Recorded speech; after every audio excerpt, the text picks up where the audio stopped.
Bueno, continuamos en las 5 de las 7. Como decíamos, va a haber y se extiende la cuarentena focalizada en 32 provincias, entre ellas Lima Metropolitana y el Callao. ¿Por qué insisto con Lima Metropolitana y el Callao? Porque evidentemente es la zona donde se concentra la mayor cantidad de la población. La tercera parte de la población del país, los 33 millones que somos, se encuentran en Lima Metropolitana y el Callao. Cerca de 11 millones de peruanos vivimos en la capital y por eso es importante y es más difícil hacer los controles respectivos. Es más difícil también pues para la policía, para las fuerzas del orden, poder monitorear el cumplimiento efectivo de la cuarentena focalizada. Por eso lo decía el doctor Maita Tristán, ¿no?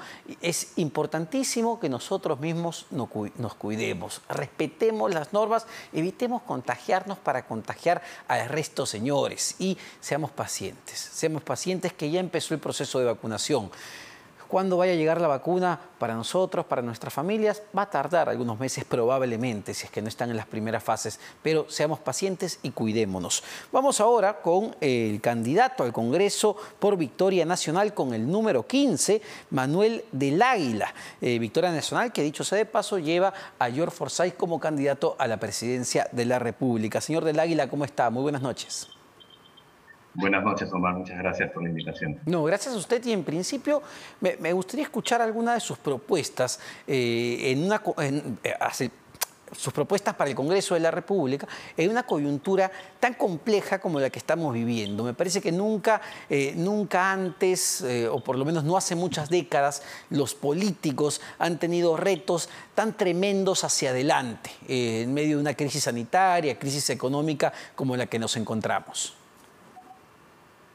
Mire, en verdad tengo varias propuestas, pero en esta época de pandemia es importante señalar que debemos impulsar la transformación digital del Estado y para ello la conectividad a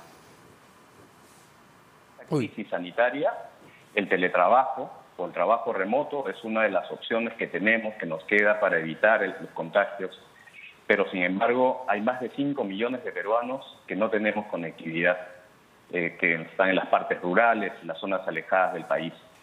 Pero además, aquellos que sí estamos conectados, tenemos un problema de conectividad en la calidad.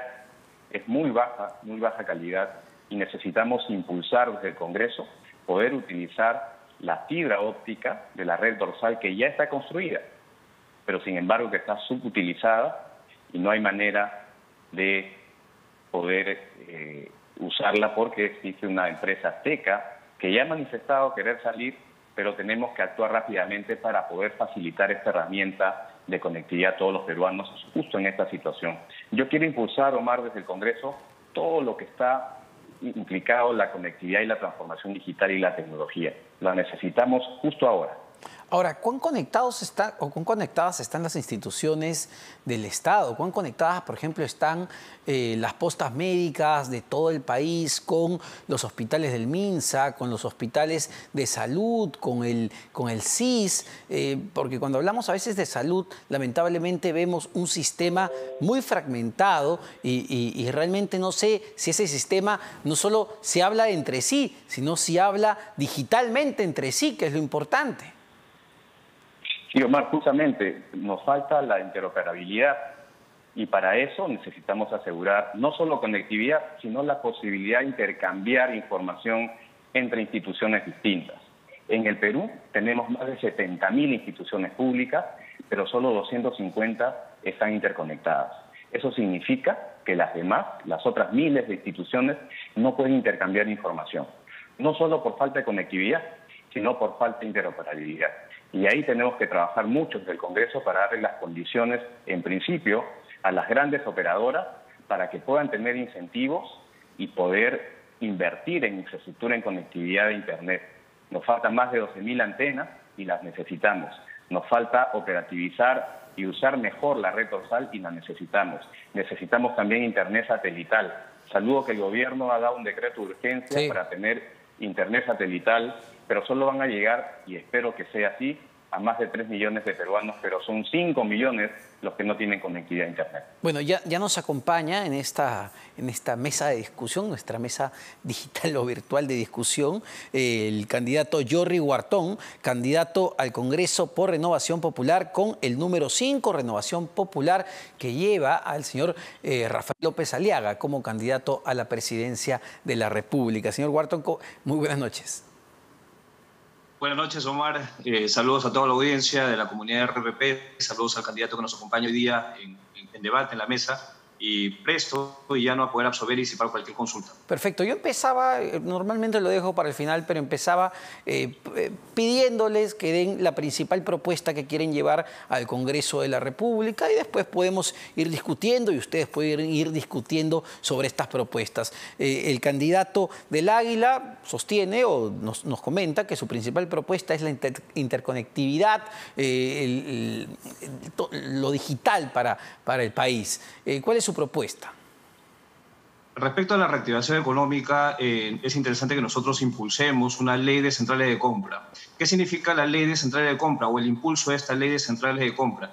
Es que el Estado peruano, utilizando su rol subsidiario, pueda, a través de una empresa privada, establecer centrales para comprarles y garantizarles la venta de su producción a los productores. En ese sentido, y como bien sabes, y nosotros sabemos que en la sierra, en la selva y en la propia costa peruana, tenemos productores que a veces venden por muy debajo de su costo real en el mercado su producción. Entonces los grandes mayoristas son los que tienen la ventaja en la relación compra-venta, y es por ello que nosotros consideramos importante que el Estado peruano pueda intervenir para que a través de estas centrales de compra puedan garantizarle esta venta a los productores. Pero no solamente eso, sino que a través de estas centrales de compra nosotros podamos capacitar a nuestros productores para que tengan el dominio, el manejo del aspecto económico, financiero y legal. O sea, capacitarlos para poder dejarlos aptos para que esta asimetría de la información que existe en esta brecha grande entre el productor y el mayorista se disminuya y puedan tener una relación de negociación mucho más equilibrada, justa y equitativa. ¿A qué se refiere, perdón? Una ley de centrales de compra. Solo para aclararlo, ¿a qué se refiere con centrales de compra? ¿Que sea el Estado quien adquiera los productos en la chacra y los distribuya, o que genere una plataforma digital para interconectar a compradores con productores? En realidad es una simbiosis. Vamos a ver, dependiendo mucho de cuál va a ser el manejo del tratamiento de la crisis sanitaria, vamos a ver si esto va a ser virtual o vamos a hacerlo de manera presencial. Pero justamente, Omar, va en ese sentido, que el Estado pueda tener esa presencia, establecer estas plataformas para que puedan comprarle y garantizarle, rescatar al productor.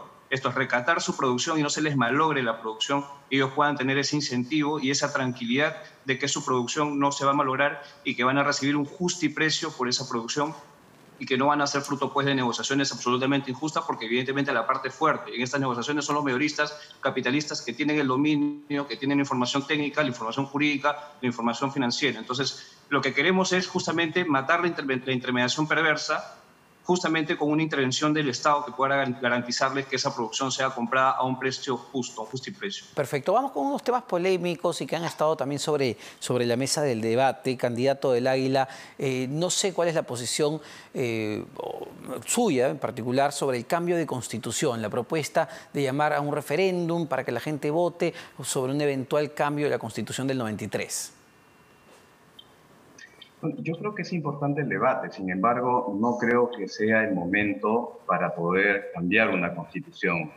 Creo que es posible más bien ponernos de acuerdo en el Congreso para reformar temas importantes que sean necesarios. Nosotros proponemos, por ejemplo, que se incluya que la corrupción sea considerada como un delito de lesa humanidad. Ajá. Y así, pero es ponernos de acuerdo, para eso nos están eligiendo. Ahora va a haber una elección de congresistas y yo creo que nosotros tenemos que llevar la voz de los ciudadanos y en ese sentido luego hacer un referéndum para una nueva constitución. Yo creo que es más bien una idea trasnochada de la izquierda para intentar reformar el régimen económico de nuestra constitución y en verdad eso nos va a llevar más atrasos. No debería, no puedo estar de acuerdo con eso. Desde su punto de vista, ¿no debería cambiar nada en el régimen económico? ¿En el capítulo económico? No, yo creo que no. Lo que se tiene que cambiar, Omar, es más bien que el Estado sea más exigente con las grandes empresas para que paguen sus impuestos. Y obviamente eso nos va a ayudar a una mejor presión tributaria que se traduzca en mayores programas sociales, en reactivar más la economía. Eso es lo que nos falta, que el Estado se ponga fuerte.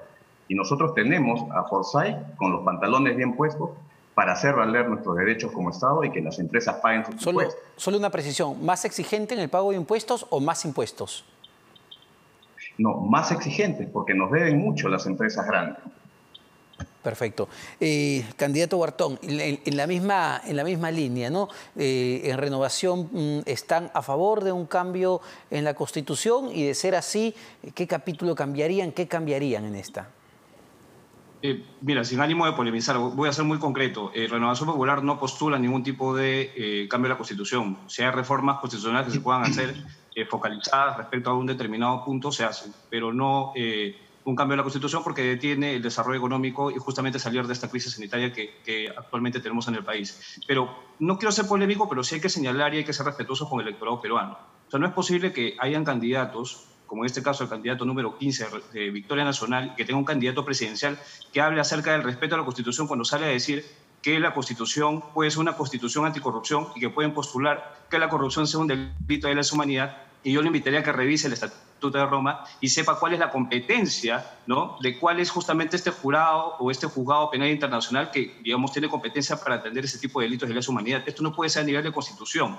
Entonces, hay un profundo desconocimiento de la norma y la verdad es inconcebible que candidatos a la presidencia puedan ignorar justamente las formas que puedan existir para considerar determinados delitos como lesa humanidad. Entonces, ahí yo para complementar, y eso lo dejo para que puedan ellos hacer una revisión mucho más pulcra de lo que verdaderamente quieren ofrecer, es lo que se tiene que hacer es una reforma del código o un impulso de la ley para poder elevar la sanción de delitos a cadena perpetua de delitos de corrupción, que es lo que yo postulo, ¿no? Justamente elevando las sanciones a cadena perpetua para delitos de corrupción en contra de fiscales, jueces corruptos, servidores públicos en general que cometan delitos de corrupción. Ese es el camino jurídico, no convertir una constitución en una constitución anticorrupción y declarar un delito de corrupción de lesa humanidad. Discúlpame la expresión, pero eso es una salvajada jurídica y la verdad es que yo lamento mucho que tengamos candidatos a la presidencia que se postulen bajo esa investidura y que compitan con un profundo desconocimiento de la Constitución. A ver, para darle el derecho a réplica al candidato del Águila, están proponiendo desde Victoria Nacional una salvajada jurídica. ¿Qué quiere decir cuando nos dice que los delitos de corrupción deberían ser delitos de lesa humanidad? Para que la gente lo entienda. En la práctica, ¿qué significa esto? Lo que queremos decir es que los delitos de lesa de corrupción tienen que ser considerados dentro del rango constitucional como un delito. No es una salvajada, no es una salvajada. Normalmente las constituciones de los diversos regímenes autoritarios, en este caso de Fujimori, que bueno, es la constitución que tenemos, pero es la que hay, yo no creo que sea el momento de cambiarla. En su momento yo creo que sí debe haber un debate respecto a tener una constitución en democracia, pero tampoco me voy a prestar a los objetivos de la izquierda, ¿no?, de querer camuflar el cambio del régimen económico. Yo creo que sí es necesario que en nuestra Constitución el delito de corrupción sea considerado a nivel constitucional como un delito de lesa humanidad. Ya, pero no es ninguna salvajada, yo creo que es viable ponernos de acuerdo. En la práctica, candidato del Águila, ¿qué implicaría que un delito de corrupción sea considerado de lesa humanidad? ¿Qué pasaría con aquel presidente, alcalde, gobernador, funcionario corrupto? Que tenga cadena perpetua. Ese es el objetivo. O sea, no puede ser, porque la impunidad es uno de los grandes problemas en nuestro país y que va amarrada justamente a la corrupción. Por eso hay tanto corrupto libre, impune, y cree que puede pasar algunos años en la cárcel y después seguir gozando de dinero mal habido que proviene del Estado y que podría ir a los pobres. Y cuando hablamos de lesa humanidad es por el problema que causa generación tras generación. Esto lo arrastramos desde el inicio de la República y sin embargo la corrupción sigue vivita y coleando. Y eso no puede seguir. Nosotros proponemos ese cambio, esa modificación. ¿Por qué? Porque los corruptos no pueden seguir impunes. Ahora, hablando de corrupción, ¿no?, con todo el tema de la pandemia y ahora el tema electoral, nos hemos olvidado uno de los temas que, digamos, protagonizó el espectro noticioso en los últimos años. Me refiero al caso Lavallato, al caso del Club de la Construcción, justamente, ¿no? La corrupción de las grandes empresas constructoras mezcladas con no solo presidentes de la República, gobernadores y alcaldes y funcionarios de todo nivel. Entiendo que ha generado mucho caos y ha generado pues toda una... pero digamos, finalmente terminaría favorillos con esa propuesta. Si el convenio se cae, ¿qué pasa con todos aquellos políticos que cobraron coimas y recibieron plata de las brasileñas? La impunidad. Hay que buscar justamente instrumentos que permitan a nosotros buscar justicia. En este momento creo que son empresas que tienen que ser expulsadas inmediatamente del país. Démosle la palabra al candidato del Águila, que algo quiere decir sobre este punto. Sí, yo creo que quien desconoce sobre la lucha contra la corrupción es el candidato. No podemos anular ese contrato con Odebrecht. Es más, parece que le molesta tener una constitución anticorrupción. Yo supongo que debe ser porque es un satélite del fujimorismo, este partido, ¿no? muy amigos del fujimontesinismo, y por eso entiendo que le molesta el tema anticorrupción. Pero también me preocupa que quieran expulsar a Odebrecht, a no respetar el contrato, porque eso significaría la impunidad de las personas que están involucradas. Y la impunidad es lo que más daño le hace al país. A ver, para que le... Yo creo que primero tiene que informarse un poco y saber en qué consiste el contrato y que no lo podemos resolver así porque a alguno se da la gana de querer tener impunidad. Seguro a sus amigos, que son los mayores involucrados, porque el fujimorismo sabemos las denuncias que pesan sobre crimen organizado y corrupción. Perfecto. Antes de que le conteste, candidato Wharton, hagamos una pequeñísima pausa, no para los comerciales, sino para leer un comunicado que acaba de emitir el Jurado Nacional de Elecciones. Ya creo que lo tenemos en nuestra pantalla. Y dice lo siguiente, es un comunicado algo largo, leo solamente el encabezado y luego los puntos que me comentan son los más importantes. El Pleno del Jurado Nacional de Elecciones, ante la información aparecida en un diario local el 9 del presente, hago un paréntesis, se refiere al diario La República, una investigación que publica ahí el periodista Ricardo Uceda. Bueno, dice según el cual se denuncia presuntas irregularidades con respecto a la resolución sobre el pedido de tacha y exclusión contra algunos candidatos a las elecciones generales del 2021 por supuestas infracciones en la declaración jurada de sus hojas de vida, hace de conocimiento público lo siguiente. Como es extensísimo esto, lo podemos revisar en la página web, pero voy a leer los puntos finales, que son los más importantes. Punto 7. Asimismo, respecto a una versión periodística que se habría producido una demora irregular en la firma de las resoluciones por parte del magistrado Luis Carlos Arce Córdoba, este colegiado rechaza tal afirmación, reiterando que todos los procesos señalados se llevaron a cabo en cada una de sus etapas dentro de los parámetros de normalidad habitual que rigen los actos jurisdiccionales propios del Jurado Nacional de Elecciones y dentro de las fechas límites establecidas en el cronograma electoral, teniendo en cuenta la carga procesal electoral. El Pleno del Jurado Nacional de Elecciones reitera su rechazo categórico a las imputaciones personales derivadas de la columna publicada en el diario La República en contra de 2 integrantes del máximo órgano electoral y garantiza la absoluta imparcialidad de sus decisiones en el marco de la Constitución y la ley. La palabra fraude es un término proscrito en los actos de impartición de justicia del Jurado Nacional de Elecciones, no existiendo favoritismos ni animadversión ante candidato o partido político alguno. En tal sentido, reiteramos nuestra total independencia como órgano electoral autónomo. Es lo que dice el Jurado Nacional de Elecciones ante esta investigación que publicó el periodista Ricardo Uceda. Les cuento rapidísimo sobre una votación, la exclusión del expresidente Martín Vizcarra como candidato al Congreso de la República. Se votó en contra de su exclusión, que él continúe en carrera, pero por un tema muy similar, los miembros del Jurado Nacional de Elecciones, de este pleno, el máximo órgano electoral, habían votado a favor justamente de la exclusión de otros 3 candidatos por un hecho muy similar y luego han tenido que cambiar su voto. Entonces la situación a menos llama muchísimo la atención. Entiendo que el presidente del Jurado Nacional de Elecciones estaba citado para el día de hoy en el Congreso de la República, pero no se presentó, presentó algunas excusas respectivas. Para el candidato Wharton, primero sus impresiones o si primero desea contestarle al candidato del Águila.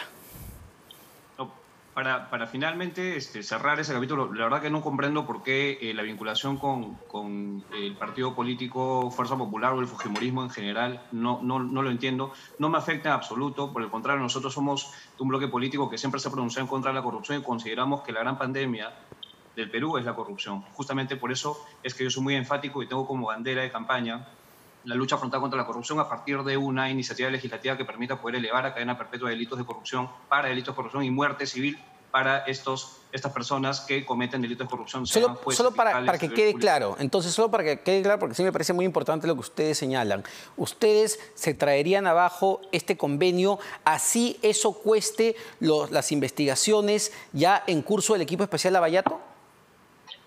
Nosotros lo que vamos a hacer es un análisis jurídico para buscar el tecnicismo adecuado y más óptimo para poder desconocerlo, evidentemente teniendo toda la información adecuada y viendo y evidenciando cuáles son las consecuencias jurídicas que eso genere. Pero ya hay antecedentes en Estados Unidos de que se haya conocido y se ha podido establecer una sanción multimillonaria en contra de esta empresa corrupta Odebrecht.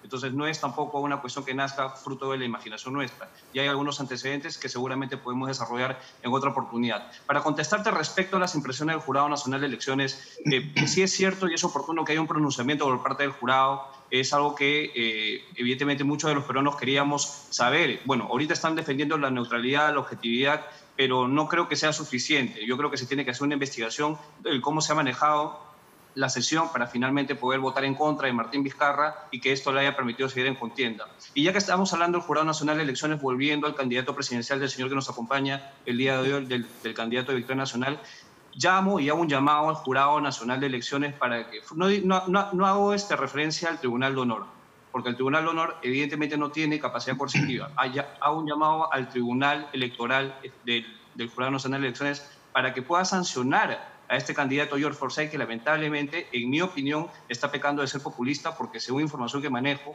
va paseándose por todos los distritos electorales, indicando que puede utilizar este fondo que ha puesto en posición, o que este fondo de 1 millón de soles que la ONP le ha dado a las organizaciones políticas para supuestamente comprar balones de oxígeno. Eso es prácticamente mentir al electorado peruano. A ver, para darle el derecho a réplica, porque nos queda poco tiempo, el candidato del Águila, varios temas en sí. A ver, ¿qué responde el candidato del Águila sobre lo del Jurado Nacional de Elecciones y la acusación de George Forsyth? No voy a responder a acusaciones sin fundamento. Parece que el señor está pensando en otras situaciones. Me preocupa, sí, que quieran expulsar a Odebrecht, porque eso es impunidad para los actuales procesados, que ya sabemos que hay muchas delaciones que justamente involucran a amigos del señor López Aliaga, del fujimorismo, del fujiatrismo, ¿no? Y es raro que no se sienta afectado, porque la elección anterior fueron Solidaridad Nacional, ¿no? Llevaron a Rosa Bartra y a muchos fujimoristas como Jenny Vilcatoma. Su relación y su satélite es obvio del fujiatrismo, así que eso el electorado lo tiene que saber, y por más que hayan cambiado de color, lo que no pueden cambiar es que ustedes están a favor de la impunidad, y ese objetivo de tirarse abajo a toda la lucha contra la corrupción solo favorece a los corruptos. Y sobre el tema del señor Vizcarra, me preocupa, sí, porque es extraño que hayan otros candidatos que por el mismo motivo hayan sido excluidos y sin embargo el señor Vizcarra no. Yo creo que se le tiene que medir a todos con la misma vara, y la Fiscalía tendría que entrar a investigar, y ojalá hayan colaboradores eficaces que puedan decir la verdad respecto a este tema. Porque a mí en verdad me ha sorprendido que el señor Vizcarra esté candidateando al Congreso después de haber sido presidente de la República, ¿no? Es bastante sospechoso, y más sospechoso ahora, donde un Jurado Nacional Electoral al parecer no ha practicado la neutralidad que se necesita en estos casos. Perfecto, señores. Lamentablemente se nos acabó el tiempo. Muchas gracias para ambos. Perdóname, Omar. Rapidísimo, porque estamos volando el tiempo. Rapidísimo. Sí, para finalizar nada más. Preocupado por la posición del señor, que constantemente está indicando que nuestro grupo político está a favor de la impunidad. Ojo que eso puede tener consecuencias jurídicas. Yo le pediría que haga una revisión. Perfecto, señor Wharton. Muchísimas gracias. Manuel del Águila, candidato al Congreso por Victoria Nacional con el número 15, partido que lleva a George Forsyth a la presidencia de la República, y Jorge Wharton, candidato al Congreso por Renovación Popular con el número 5, partido que lleva al señor Rafael López Aliaga como candidato a la presidencia de la República. Muchas gracias para ambos. Nos vamos a una pausa ahora, pero no se vayan. Venimos para hablar del drama del oxígeno que está viviendo nuestro país en este momento.